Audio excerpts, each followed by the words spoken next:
Hi guys, it's John from Android Addicts, and today we're going to be looking at the Doogee T10S and the Doogee T20S. Okay, so the T10S and the T20S are very similar, but also they do have some differences between them. So we're going to go over all the specs of the device and we're going to work out exactly which one would be right for you. Thanks to Doogee for sending these out for review. I have put affiliate links down in the description if you want to pick one of these up. But let's carry on now and see how these both compare. So the T10S starts at £120, $160 or 180 euros, T20S £140, $200 or 270 euros. So T20S is obviously slightly more expensive. Now for that, you're getting a slightly larger screen. It's 10.4 inches versus 10.1 inches. They're both IPS LCDs with a resolution over here of 1200 by 1920 and a slightly higher 2K resolution of 2000 by 1200. Both of them come with Android 13 and a Unisoc processor. We have a T606 in the T10S and a T616 on the T20S. So we have a slightly better and faster CPU over here. GPU wise, they're both the same. They both have the Mali G57 MP1. We've got 128 gigs of UFS 2.1 storage on both, with 6 gigs of RAM on the 10S and 8 gigs on the 20S. The 10S comes with a 6600 mAh battery, which should give you around 7 hours of video playback, and the T20S comes with a 7500 mAh battery, which should give you about 8 hours of playback. That does also come with Widevine L1 support. You can see here the different colours I've got as well. You can get mint green, we've got Neptune blue here, and there is a space grey version. On the T20S you do have green, which we have here, grey or black. The other differences are, this is slightly heavier at 563 grams versus 470. This is also slightly thicker, 8.4mm versus 7.9. But other than that, they're pretty much the same. Slightly different camera modules. We do have two 5 megapixel front facing cameras here. And on the back, we have a 8 megapixel camera over here and a 13 megapixel camera over here. Both capable of recording 1080p 30 FPS, and the front camera can record at 720p 30 FPS. So why is there two camera modules on the back of these tablets? Well, I don't know the answer to that because I can't find anything that uses this secondary looking camera, so that could well just be there for show.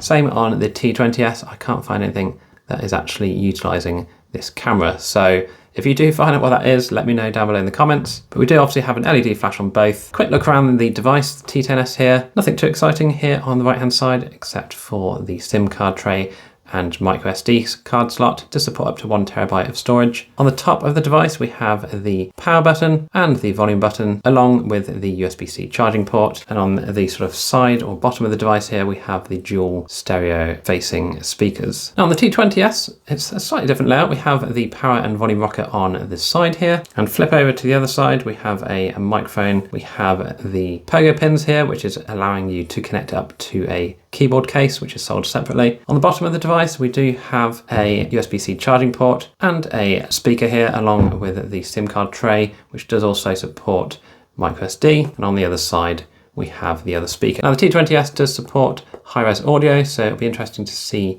how it compares in the audio test. Now these 60Hz IPS LCDs look pretty good. This is as bright as they go, as you can see. And as you can also tell, these are running Android 13. So as you'd expect, absolutely no problem at all with these. Obviously you do get the nicer resolution here on the T20S compared to the T10S, but you are paying that slightly extra premium for the pleasure. But what we'll do now is just go through the benchmark tests and we'll just see how well they compare. Right, so we've seen the benchmarks, so how about gaming performance? Well, you can see straight away that the 10S here is only able to do smooth and high on PUBG, whereas the T20 is able to do smooth and ultra. So we're going to get 40 FPS here on the 20S, and we're going to get 30 FPS here on the 10S. You can see how in both games, you can see the slightly smoother camera operation here on the T20S compared to the T10S here at 30 versus 40. So yeah, it is what it is with PUBG. It's not the best optimized game, to be honest. So let's just check out COD Mobile next. Okay, so in COD Mobile, you can see we can only set a maximum of medium and high on both. Even if we go to low, it doesn't unlock any additional frame rates. So we'll just load into a quick bot match and show you how it looks. Okay, so it's a good 30 FPS on both here. It actually looks slightly smoother on the T10S, but that could just be my eyes. But yeah, it works absolutely fine, but you do have that restriction of 30 FPS. Okay, so Genshin Impact, and we are of course on the lowest settings possible. It doesn't run too badly, it does stutter from time to time though. And again, you can see 30 FPS on both devices. You're not going to get any more than that on these two tablets. As you come to larger areas, it will get slightly slower, but for 30 FPS on the lowest, it is a playable experience on both. Obviously, you do have to sacrifice that graphical quality, but it is worth knowing, obviously, that it does work, which is something if you are a big Genshin Impact fan. Okay, so we're going to test out the speakers now, and you can see here the maximum quality I can set this specific video to is 720p. Now, I have managed to watch things at 1080p, so I'm not quite sure why this one is currently at 720, but obviously we don't have much choice. So we're going to go into the video at about the 1 minute mark.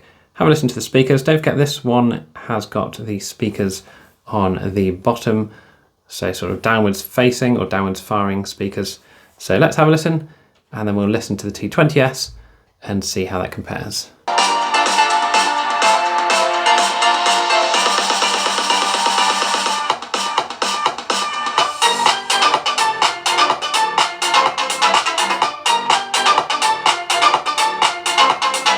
So not too bad really from these two downward facing speakers. Pretty good quality, pretty clear, doesn't blast out the speaker at all, even on full volume, which you are currently at. A lot better than I was expecting for such a budget device. Let's move on to the T20 now, and we'll see how that compares. So don't forget, on the T20S, we do have the speakers on the left and right of the device. So we'll make sure I'm not covering those up when we have a listen now.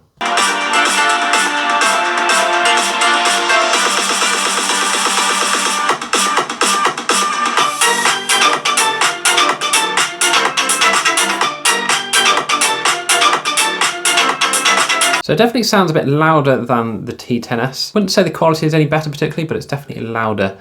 Okay, so we have the camera comparison here, and you can see straight away that the quality on the T20S is much better than on the T10S. Even though they've got the same supposed 5 megapixel sensor, the T20S is responding nice and quick, as you'd expect, but there's a bit of a blur here on the T10S when using that front-facing camera. Now, the rear-facing camera, I'd say, is almost the complete opposite. It seems to look better on the T10S compared to the T20S. So let's just have a look here. You can see here this camera that we've got in focus here. It just seems to respond quicker on the T10S compared to the T20S. You can see the speed that we're getting here. It just seems a lot slower to sort of react and focus. Whereas the T10S actually seems pretty quick and pretty good. So I'm going to take a few photos and we'll put those on the screen.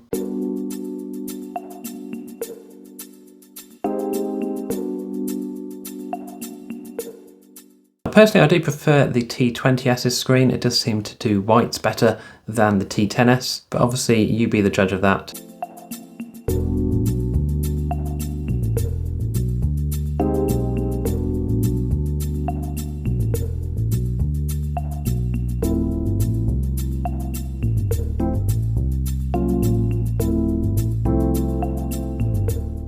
So that is my quick look and review of the T10S and the T20S from Doogee. Thanks to them for sending these out for me to review. I have put links in the description if you want to pick one of these up. Now, personally, I would go for the T20S. It is slightly more expensive, but you do get that better screen. The colors look better. You get the bigger battery. It's a thinner device as well, so you're paying an extra £20 or an extra $40, but you are getting a much better experience overall. The T10S I'll probably buy for a younger child maybe who just wants to watch YouTube and play some basic games, and you're not too worried about any damage being done to the device because it is a slightly cheaper device overall. So let me know what your thoughts are down below. If you've got any questions regarding either of these devices, do let me know down below in the comments and I'll do my best to answer where I can. Don't forget to like and subscribe and hit that bell notification to be notified when I next release a video.